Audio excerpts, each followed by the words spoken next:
Hello दोस्तों। आज के दिन आईटी 4% डाउन। तो क्या होगा आईटी सेक्टर का?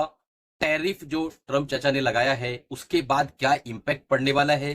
क्या ऑलरेडी जो है मार्केट ने प्राइस इन किया हुआ है टैरिफ को? क्योंकि काफी दिनों से चर्चा चल रही थी कि टैरिफ लगने वाला है, लगने वाला है, लगने वाला है, और टैरिफ फाइनली लगने के बाद क्या मार्केटें उसको डिस्काउंट कर चुकी है अपने प्राइस के अंदर, या अभी भी बहुत सारे सेक्टर, बहुत सारे ऐसे स्टॉक्स है जिन्हें अभी समझ में नहीं आ रहा था, वो प्रॉपरली समझ नहीं पा रहे थे और अब वो जो है और ज्यादा गिरावट दर्ज कराएंगे। तो आज के इस वीडियो में मैं आपको ये समझाने वाला हूं कि रेसिप्रोकल टैरिफ क्या होता है, इंडिया के अंदर इंपोर्ट किन किन चीजों का होता है, कहां कहां ज्यादा इंपैक्ट पड़ने वाला है, और हमारे आईटी 20 का, जैसा कि आपको पता है कि मैं आईटी 20 को बहुत ज्यादा प्यार करता हूं और बहुत ज्यादा बार मैंने इसके ऊपर वीडियो ऑलरेडी आपको बना के बताया हुआ है। आज से 4-5 दिन पहले भी एक वीडियो मैंने बताया था बना के, और उसको जाकर देखिएगा एक बार। मैंने उसमें आपको क्या समझाया था, क्या बातें बताई थी, आपको तब समझ में आएगा कि इस गिरावट को पहले से ही बताया गया था कि भाई प्रिडिक्टेड है कि आईटी 20 30 रुपए तक भी आ सकता है, संभावना बनी हुई है। लेकिन जिन्होंने देखा होगा वो समझ पाएंगे। तो दोस्तों, वीडियो शुरू करने से पहले आपसे गुजारिश है, अगर आपने अभी तक चैनल को सब्सक्राइब नहीं किया होगा, आपसे रिक्वेस्ट है कि तुरंत सब्सक्राइब कर लो, बेल बटन दबा दो, क्योंकि इस तरीके की इन्फॉर्मेटिव वीडियोस मैं हमेशा इस चैनल पर बनाता रहता हूं और आप उससे फायदा उठा सकते हैं। तो सबसे पहले एकदम देशी भाषा में मैं आपको रेसिप्रोकल टैरिफ के बारे में समझाता हूं। मान लो दो गांव है, एक एग्जांपल लेते हैं। एक गांव का नाम है विकासपुर और एक गांव का नाम जो है सक्षमपुर। सक्षमपुर मतलब अमेरिका और विकासपुर मतलब इंडिया। अब ये दोनों गांव के बीच में तय होता है, दोनों गांव के सरपंच जो है, बहुत ही इंपॉर्टेंट स्टोरी है, गौर से सुनिए, बहुत कुछ इसमें समझ में आने वाला है। तो विकासपुर के जो सरपंच है, जो मुखिया है, वो सक्षमपुर से पूछते हैं कि भाई हमारे यहाँ आपका जो भी माल आएगा, जो भी राशन आएगा, जो भी चीजें आएंगी, वो आपको 3% जो है हम पे टैरिफ लगाइए, उससे ज्यादा नहीं लगाइए। लेकिन हम जो भी माल आपको देंगे, हम उस पर टैरिफ लगाएंगे 9.5% के आसपास। सक्षमपुर को लगता है मैं बहुत सक्षम हूं, और विकासपुर को लगता है कि भाई मैं जो है अभी विकास कर रहा हूं, मैं इमर्जिंग मार्केट में हूं, मैं गांव, अभी मेरी उन्नति हो रही है, तो ये जो है टैरिफ ज्यादा लगाता है। अब ज्यादा टैरिफ लगाने के चक्कर में जब यहां पर माल जो आता है, ज्यादा गांव की जो खरीदो फरोख्त है, गांव के अंदर जो मैन्युफैक्चरिंग सेक्टर है, वो यहां पर लोग माल ज्यादा खरीदे, बाहर की चीजों को ज्यादा ना खरीदे, यानी देशी विदेशी वाला मसला है। इसीलिए जो है टैरिफ यहाँ पे ज्यादा लगाता है। जब सक्षमपुर की तरफ से माल आता है तो उस पर जो है टैरिफ ज्यादा लगता है। अब एक दिन ऐसा आता है कि सक्षमपुर बोलता है कि भाई आपके यहाँ हमारा जो भी माल जा रहा है उस पे आप टैरिफ ज्यादा जो है लगा रहे हैं। अब हम भी जो आपका जो भी माल आएगा, जो भी दाना, गल्ला, चावल, दाल, जो भी चीज आएगी,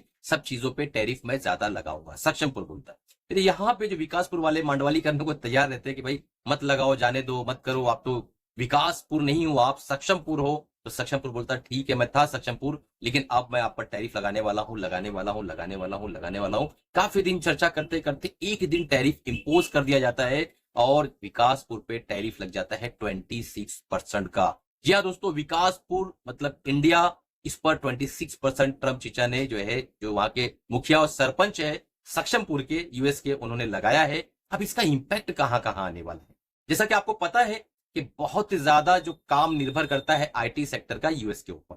तो क्या ये जो आपदा है, इसको अपॉर्चुनिटी हम मान सकते हैं? क्योंकि हम मार्केट के लोग, अगर मार्केट के अंदर, यूएस के अंदर रिसेशन आता है तो फेड क्या करेगा?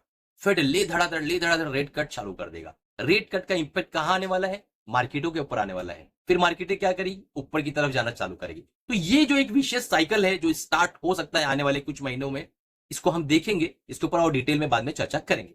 तो आईटी 20 जो है, आज हम इसके ऊपर जो स्पेसिफिक रहेंगे और इसी के ऊपर चर्चा हमारी होने वाली। इससे पहले हम ये देख लेते हैं, इंडिया जो इंपोर्ट करता है, यानी जिन चीजों को वो इंपोर्ट करता है उसी के ऊपर जो है आपको ध्यान देना है कि जो जो चीजें इंपोर्ट करता है वो क्या है। तो इंपोर्ट करता है गोल्ड, कितना? $45 बिलियन, ठीक है, इतने का इंपोर्ट करता है। क्रूड पेट्रोलियम $140 बिलियन, और कोल आप देखेंगे $39 बिलियन, पेट्रोलियम गैस $24.8 बिलियन, और इंटीग्रेटेड सर्किट्स जो है $18.6 बिलियन। ये सारी चीजों को इंडिया जो है बहुत भारी मात्रा में इंपोर्ट करता है, बाहर से लेता है, बाहर से मंगाता है, ताकि इंडिया की खपत को पूरा किया जा सके। अब यहां की जो चीजें बनकर बाहर जाती है उस पर टैरिफ उसने लगा दिया है। जब टैरिफ लगा दिया है तो वहां पे वो चीजें महंगी हो जाएगी। फॉर एग्जाम्पल, 1,000 रुपए की कोई चीज हम बाहर से मंगा रहे हैं तो वो चीजें हम यहाँ बहुत ज्यादा महंगी करके बेचते हैं, क्योंकि हम जो है उस पर टैक्सेस वगैरह बहुत सारी चीजें लगा देते हैं। ताकि यहाँ पे वो बिक्री कम हो। पहली मंशा ये होती है ताकि यहाँ की जो देशी मैन्युफैक्चरिंग सेक्टर है वो इनहेंस हो, उसको ज्यादा सपोर्ट मिले, इसीलिए वो उस पर टैक्सेस इतना ज्यादा लगा रहता है। तो वहां जब ज्यादा टैक्सेस लगेगा तो वहां टैक्सेस लगने की वजह से वहां पे खपत जो है इंडियन चीजों की कम हो जाएगी। और ये पूरे दुनिया का हाल है, पूरे ग्लोबल की जितनी कंट्री है सब पे ही टैरिफ कुछ ना कुछ सब पे लगाया गया है। तो आप देखेंगे कि इंडिया की वहां पे खपत कम हो गई है, तो यहाँ पे मैन्युफैक्चरिंग सेक्टर जो मैन्युफैक्चरिंग करके वहां इंडिया से बाहर भेज रहा है वहां पे ज्यादा जो है नुकसान देखने को मिल सकता है।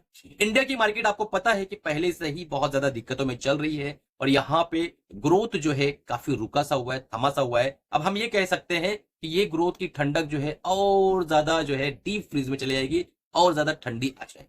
अब इस गर्मी के मौसम में जो मार्केटों के अंदर ठंडी आने वाली है उसको कैसा निवारण किया जाए, आज हम आईटीबीज के इससे देखते हैं। तो आपके सामने आईटीबीज का एक लॉन्ग टाइम फ्रेम का चार्ट आ रहा होगा। आप देख पाएंगे कि इस वक्त जो आईटीबीज का प्राइस चल रहा है 37.62 चल रहा है। जब आईटीबीज 49 का था मैंने वीडियो बनाया था अक्टूबर सितंबर में ही एक वीडियो बनाया था कि अब यहां मुझे ऐसा लगता है कि अगर 2-4 रुपया भी ऊपर जाता है, 46-47 पे मेरा वीडियो आ गया था कि भाई मैं तो निकल रहा हूं, टाटा बाय बाय खत्म, अब मैं जा रहा हूं आईटीबीज से बाहर। और मैं लिटरली मेरे जो स्टूडेंट्स है ईटीएफ ट्रेडिंग प्रोग्राम के, अगर आप भी ज्वाइन करना चाहते हैं नीचे नंबर आ रहा हो, कांटेक्ट करके तुरंत संपर्क कर लो। 13 तारीख को हमारा लाइव सेशन का बैच होने वाला है, संडे का दिन है। तो उनको मैंने ऑलरेडी बता दिया था कि आईटीबीज हम जो है भी थोड़ा सा कम ही काम करेंगे और आईटीबीज से टाटा बाय बाय कर लिया था। बाकी हमारे स्टूडेंट्स का जो पोर्टफोलियो उसके अंदर हमने जो है थोड़ा थोड़ा खरीदारी की अपने अपने लेवल पे, जो मैंने उनको सिखा रखा। आईटीबीज का जो एसेट अंडर मैनेजमेंट है 1975 करोड़ यानी 1975 करोड़ के आसपास का एसेट अंडर मैनेजमेंट है। पीई रेशो 27 है, एक्सपेंस रेशो जो है 0.22% है, जो कि ठीक ठाक है। 0.5% से कम होता है तो मुझसे बेहतर मानता हूं।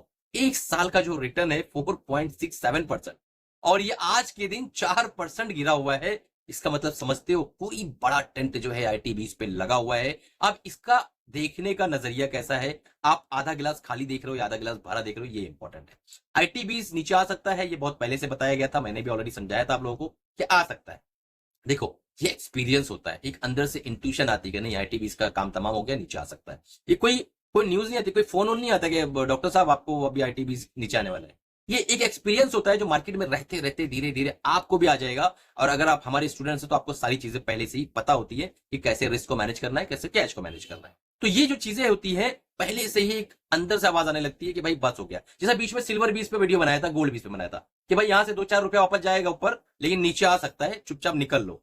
ठीक है, 2-4 रुपए के चक्कर में बैठे रहोगे तो प्रॉफिट भी चला जाएगा। और फाइनली आप देख रहे हो कि सिल्वर बीज आज 3.5% के ऊपर गिरा हुआ है। तो ये एक अंदर से आवाज आती है, ये आवाज आपको भी आएगी। लेकिन जब 3-5 साल मार्केट में गुजारोगे, मार्केट को वक्त दोगे, ऊपर नीचे थपेड़े पड़ेंगे, तो आपको भी ये चीजें समझ में आ जाए। अब सवाल ये पैदा होता है कि ऐसे टाइम पर आईटीबीज के अंदर नई खरीदारी बनती है या नहीं बनती। देखो मार्केट के अंदर पैसा वही कमाता है जो मार्केट में रुकता है और गिरावट में सही टाइम पर आप मार्केट के अंदर अपॉर्चुनिटी ढूंढते हो और साथ ही साथ ये अपॉर्चुनिटी कॉस्ट कितनी है, यानी आईटीबीज गिर रहा है तो कहां तक जा सकता है, ये आपको एक लगभग अंदाजा हो। उसके बाद कितने दिन तक वो ठहर सकता है, उसके बाद कब वो बढ़ना चालू होगा, जब बढ़ेगा तो आपकी हिकमत अमली, आपकी स्ट्रैटेजी क्या होगी, एग्जिट वाली। इजी यहीं पे पूरा गेम आपका ट्रेडिंग का छुपा हुआ है। तो आईटीबीज का क्रूशियल सपोर्ट है आईटीबीज का, वो इस वक्त 36, 34, 35 के आसपास का दिखा रहा है। यहां पर आके एक सपोर्ट बनता है। बट मार्केट के अंदर जो नेगेटिव न्यूज आईटीबीज को लेकर चल रही है, ये टैरिफ के चक्कर में अगर 35, 36 का घर टूटा तो ये सीधा आपको मिलेगा 33, 31 के आसपास। किसी कारणवश सुन लो, किसी कारणवश अगर 31 का आंकड़ा टूट गया, ये किला भी ढह गया, तो आपको ये मिलेगा 28, 29, 30 के आसपास। तो क्या आप इतनी गिरावट को सह सकते हो?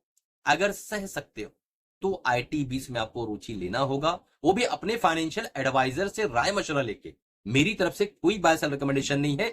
आपको कम से कम आईटीबीज के अंदर 1 साल से 2.5 साल, 2 साल देना पड़ सकता है अगर सही तरीके से निवारण नहीं किया गया इन चीजों का जो अभी तकलीफ चालू हुई है। क्योंकि सबसे मेजर इंपैक्ट आईटी को ही देखने मिलने वाला है, एआई के द्वारा भी और साथ में टैरिफ के द्वारा भी। तो आप इसको कैसे सॉर्ट आउट करेंगे लोग, वो निर्भर करता है कि आईटीबीज की चालें कब शुरू होगी। बट सही समय यही है कि आप जो मैंने आपको सपोर्ट बताया है उसी सपोर्ट का इंतजार करो, घाई मत करो, दौड़ के मत, भाग के मत, चीजों को पकड़ो, आराम से पकड़ो। एक ट्रेन गई दूसरी आएगी, दूसरी गई तीसरी आएगी। जैसे बम्बैया भाषा में कहते हैं एक गई दूसरी आएगी। तो दूसरी है कि आईटी बीच छूट गया, कुछ और मिलेगा, टेंशन नहीं है, मार्केट के अंदर बहुत सारी अपॉर्चुनिटी है। दोस्तों आज का जो ये एजुकेशनल वीडियो था, जिसका मकसद था कि आपको कुछ सिखाया जाए, तो आपने देशी भाषा में ये समझ में आया कि विकासपुर और साथ में सक्षमपुर किस तरीके से आपस में लेन देन करते थे, क्या टैक्सेस लगाते थे, फिर सक्षमपुर क्यों विकासपुर पे टैरिफ लगा रहा है, और उसके बाद इसका इंपैक्ट विकासपुर पे क्या पड़ेगा, सक्षमपुर पे क्या पड़ेगा। सक्षमपुर में पड़ेगा तो फेड जो है वहां पर फटाफट फटाफट जो रेट कट करेंगे, रेट जैसी कट करेंगे मार्केटों में पैसा और आएगा, क्योंकि लोग बैंकों से पैसा उठा के मार्केटों में डालना चालू कर देते हैं, और इस बार भी वही होगा। देखिए हमेशा एक चीज याद रखिए, पहले लोग बोलते थे ऊपर जाएगी ऊपर जाएगी ऊपर जाएगी, अभी बोल रहे हैं नीचे चलेगी नीचे चलेगी नीचे चलेगी, ना ऊपर वाला सस्टेन कर पाया ना नीचे वाला सस्टेन कर पाएगा। रिबाउंड तो होना ही है, मार्केट को ऊपर ही जाना है। सारा सवाल आपके ये 6 इंच के ब्रेन का है कि आप इसको किस तरीके से लेते हो, किस तरीके से देखते हो। अगर आप हमारे स्टूडेंट हो तो स्पेशली हमारा जो चैनल का मेंबरशिप आपने अगर ले रखा है, वहां पे आपको और डिटेल में सारी चीजों को मालूम पड़ने वाली है, वीडियोस डिटेल में आने वाले हैं।